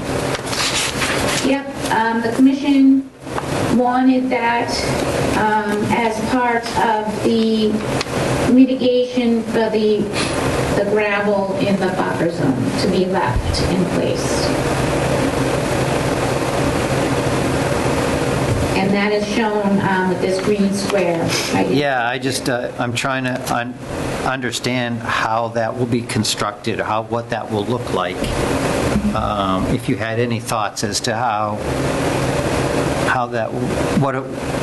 you'll do that, how you'll build that. Well, I'd imagine that we'll come in and we'll remove all the fill first, and then we'll be planting, and then when we come in this way, of course, all the impact will be removed, and this 290-foot square area planted, and then we'll dig down a few feet a trench, and then backfill it with stone, and therefore any runoff that is coming towards the wetland in this area,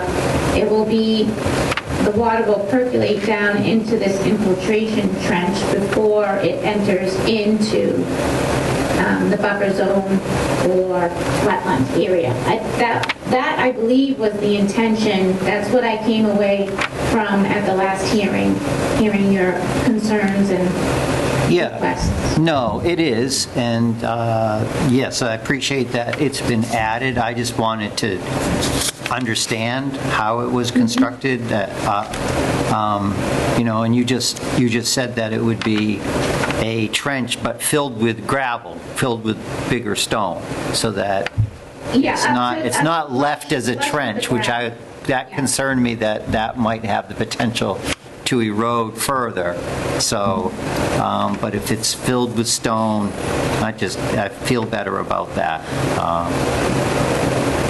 So that was why I asked the question.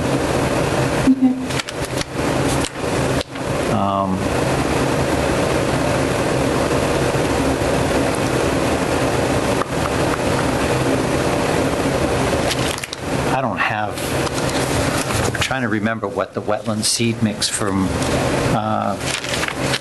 New England Wetland Soils or New England Wetland Seeds is. It just seems to me like it's just all like it's not grass. There's a lot of, It's a lot of plant material. It's like Joe Pye weed and there's a lot of sedges in it and. there are sedges in it. Yes, yeah. Well, we could, either I can just update that report with a different seed mix, if we can make that a condition, or, not hold up, for another hearing, just to Yeah, we won't hold it up for that. We're fine.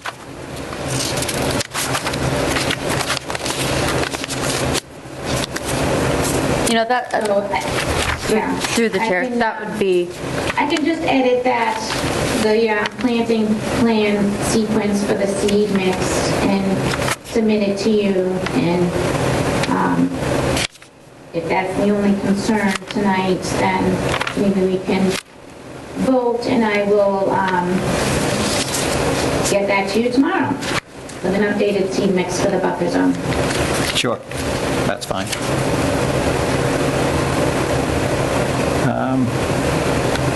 Do we have any concerns? I just have one question. Sure. Are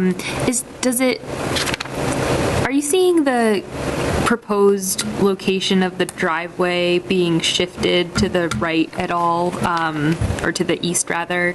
I guess I'm just curious because on the first map where we have the current driveway, it looks like it's west of where the infiltration trench is going to be, and I don't see where the proposed driveway is. This gravel here, this 540 square feet and 420, after we remove this area right here, so that's approximately in this area. So this, what was said at the last hearing was, if we remove this first 15 feet right here, 10 feet of planting, 5 feet for the infiltration trench area. Yep. That you would allow this gravel to stay in place. Yep. And we will come before you with a notice of intent for that, plus the addition that's going to occur here. So we're expecting this to stay as it is, or that's what I'm under the assumption from the client. Yeah, I guess my question... Kate's right, it doesn't line up right, because the driveway comes in where that plus or minus 60 square feet is on the original drawing, but then it's over to the red line on the, right, is that what you're trying to so say? the trench wouldn't really, so the trench wouldn't actually necessarily capture that water if it were to run down the driveway on that slope. I think the intention, though, your intention is for this to be on the driveway? Yes. Okay. Yeah, I think it's just a matter of updating the plan maybe to be consistent with the original drawing in terms of the location of the existing driveway. Okay. But I agree with Mark that the intention is definitely there. And it's everything we discussed is correct. It just looks like if we were to go do like a certificate of compliance or something at some point, it might not line up exactly with this new plan based on the existing location. Yep, and I can have that as well updated and then submitted to you as well.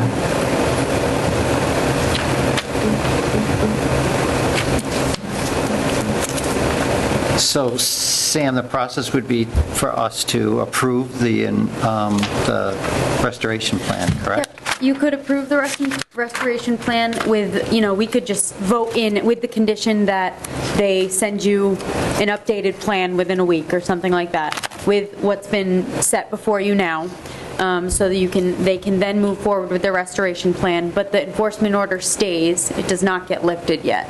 It would get lifted once the whole thing is done, after the 2 years of monitoring, and then they'll come before the commission again, and then you can vote to lift the enforcement order at that time.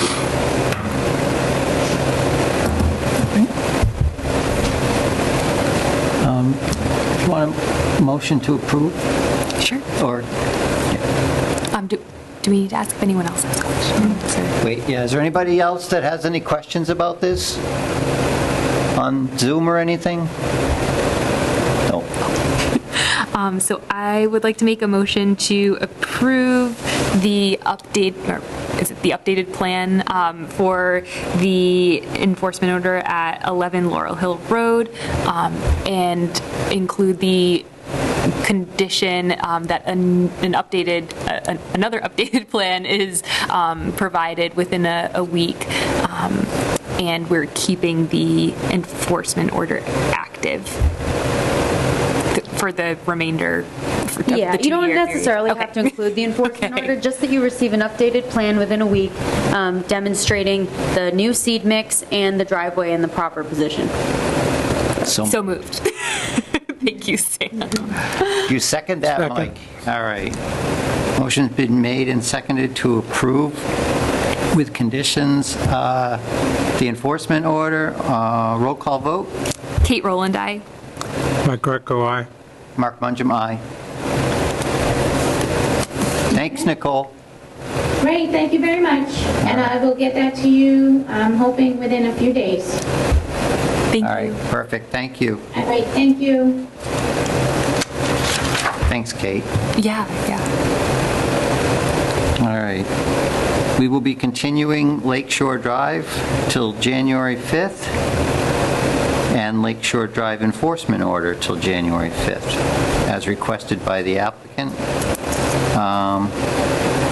So going to number 8, request for certificate of compliance, DP number 143-0982, Timothy O'Hara, 832 Northwest Main Street, map 103, lot 5.1.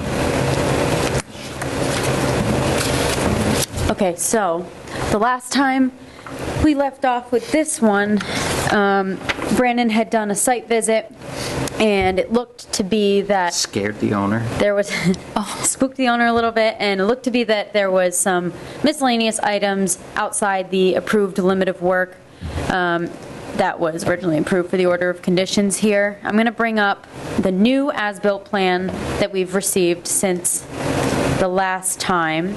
The applicant has removed everything. As you can see up here, we have the black line, which was the original approved limit of work, and then the red was kind of the existing limit of work and that the applicant had described last time. So everything's been removed from this area between the black and the red line, apart from, there was pavers underneath the greenhouse, which I guess are frozen to the ground right now, so they can't be removed. So those are going to be removed as soon as possible. Brandon didn't want to necessarily hold them up because of that. They put a note on this site plan that everything from the black line to the red line will be allowed to grow back and revegetate naturally. And with that, we really had no more concerns, and we would recommend a complete certificate of compliance for this one.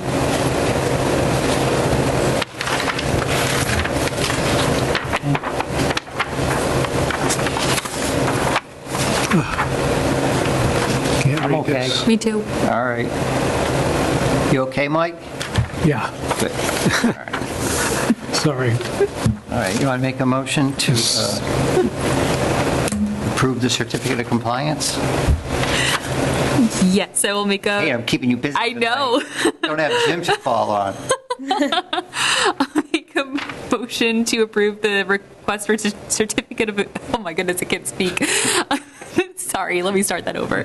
I'll make a motion to approve the request for the certificate of compliance for DEP number 143-0982, Timothy O'Hara, 832 Northwest Main Street, map 103, lot 5.1. Is there a second?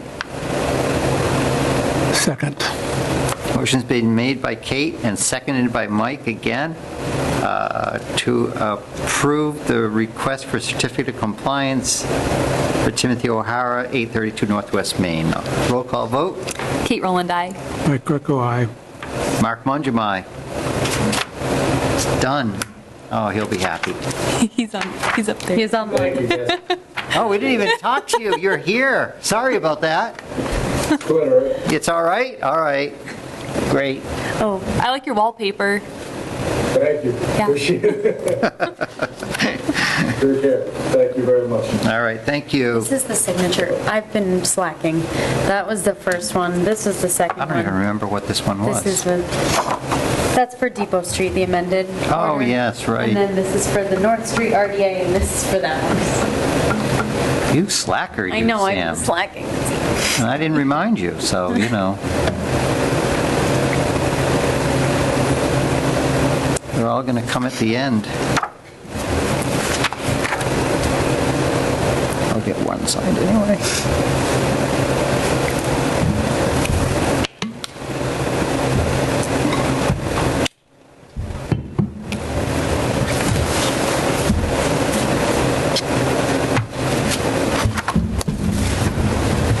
Thank you. Oh, so close. Got blocked by Wow. someone there. Dangerous. Yeah. All right, number 9. Number 9, request for certificate of compliance. No, number, yes, DEP number 143-0621, John Bombard, 288 Northwest Main Street, map 144, lot 11. Do we have any new information? So, no, we do not have any new information for this one. We, to give a kind of a quick summary again, we had received an as-built plan for this property. There was several is an understatement, but deviations to what was originally approved in the order of conditions. And we had requested a letter from the engineer stating those deviations, because that's something we require when someone is requesting a certificate of compliance. So we did not get a thorough letter stating what are the deviations from the order of conditions. It's been several meetings now. We haven't had any letter. I haven't received any update. What I do want to put on the table for you is you do have the ability to just deny the certificate of compliance at this point. If you want to let it go another meeting, you can do that as well. I just want you to know, under the Wetlands Protection Act, that is an option that the commission can just deny a certificate of compliance if it doesn't meet the standards for it. Because your options are to give a complete certificate of compliance, a partial, a work never, invalid order of conditions, meaning the work never took place, but that doesn't apply here. So all the things that would be an option don't really apply for the certificate of compliance. So it's up to you. That's on the table. If that's something you would like to do, you can deny the request for a certificate of compliance in this case. But that's kind of where we're at with this, and I haven't received any further updates up until this point. I would not feel good about rejecting it. Is that the right word? Yeah. Tonight? Yeah. I would like the applicant to be notified that we'll continue it till next month, but then if we don't hear from him next month, or if we don't have that letter, then we will the next meeting.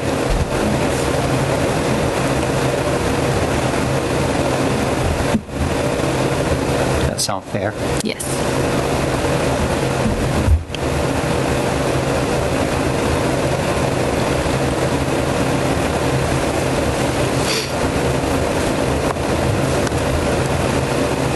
The next is January 5th, correct, I believe?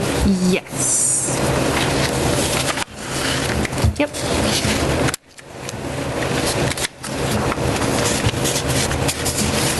So then it would be February 2nd meeting that we would cancel, or the January 5th one? Or cancel? I would say that if they're not here to speak to it on the 5th, then that would be the night we would have to.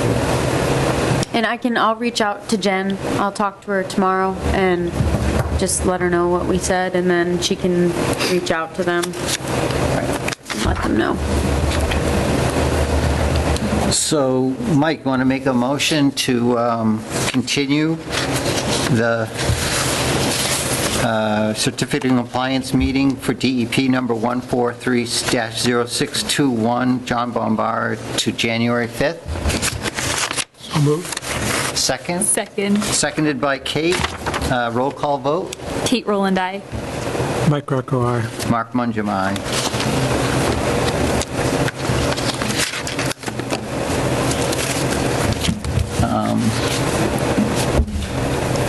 Next up is Kate becoming a full member. So for this, you would have to, I don't think we can do it tonight. well, you would have to vote to recommend to the select board that Kate be appointed as a full member. That's how you would vote it. I don't know, I mean, you're able to do it this evening, but I don't know if you want to wait for everyone else, but. Imagine I'm not allowed to vote on that. So Yeah, then yeah. only two of us. Yeah, so that's I true. don't think that we can do it tonight. That's a good point. Yeah, I guess you could wait until next time. I could vote as Kate Thompson. That's right. That was embarrassing. Kate Rowland. I like that. Take advantage of that name. All right, well, That's hilarious. I like that, Kate. Thinking out of the box. yeah, really. She so badly wants to become a full member that she's willing to Yeah. Revert to my old vote as Kate Thompson tonight for Kate Rowland. She doesn't exist anymore. No. Kate, is it Roland with one L or two? 2, Okay, double L. thank you. Yeah, you bet. All right. So I had a question, Brandon. I have a neighbor who has had silt fence up around their project for a couple of years, and the whole last year, or straw wattles, they haven't done any additional work. Can they be requested to take stuff down? This is something with an order of conditions of Yes. RDA? Yes. Oh, yeah, I mean, is the area stable? Did they get a certificate of compliance? No. What's the story? No certificate of compliance. It was for a construction of a house. The house, although they looked like 90% done with it, they never used it at all last summer, all last year. And so, yeah, it's just kind of sitting there. But and the reason I ask is because it's right on Bad Luck Pond. And like last spring, when the turtles were moving, we had like 3 or 4 turtles get killed on the road. And I'm thinking the straw wattles might be impacting their movement. So I was hoping. I'm not going to say you're wrong. I was hoping we could maybe ask them what the status was, and it's, I mean, it's as stable as it ever was. So it wouldn't be an issue, I don't think, to remove the wattles. And I know we can't really do it in the winter time, but at least in the spring. Okay, so to answer your question, if you go to General Condition 18 on WPA Form 5 Order of Conditions, it reads, all sedimentation barriers shall be maintained in good repair until all disturbed areas have been fully stabilized with vegetation or other means. So the answer is yes, you can ask them to take it down if it's stable. Okay. And so, as a commission, we could write a letter or send them notification that that's what we would prefer that they do. Of course. Okay. Of course. All right. Yeah. Do we need to have them come before us, or just a letter would probably be fine, right? Well, start with a letter. Hopefully you get a response either through correspondence or by just seeing that the erosion controls have been removed. And if that doesn't happen, then maybe you take it to the next step. Okay. Thanks. So I was going to also ask tonight about if you guys had done any inspections on Southwest Main, where there was the issue where with the 2 lots, and the one lot had some erosion at the front of it. They were supposed to clean out the wetland. Do you know if that was done?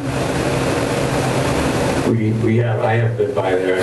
Sam, have you? The last time I was there, I came before the pre-construction meeting, which it seemed to be done when I was there, yes. I had asked them to replace the mulch, because I think it was, yeah, some of the mulch in that area, you could see it had eroded, and they hadn't restacked it, so I had asked him to add more mulch in that location. But as far as I could see, it was removed from the wetland. Yeah. Great. That's all I have tonight. You guys have anything else?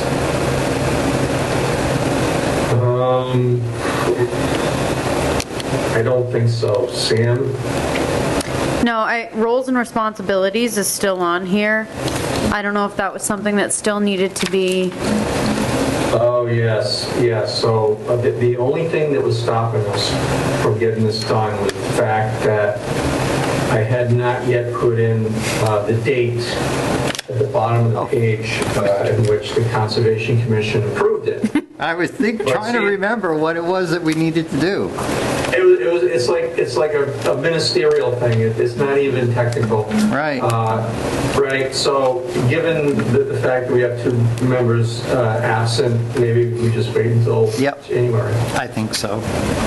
Okay. So we'll include it again next time. Okay. I've not had a chance to get through Don't worry these about pages, it. but I'm going to bring it home. Yeah, don't worry about it. We're pretty well caught up, and you have something else to do at home, so. Almost done. All right. Want to make a motion to close the hearing?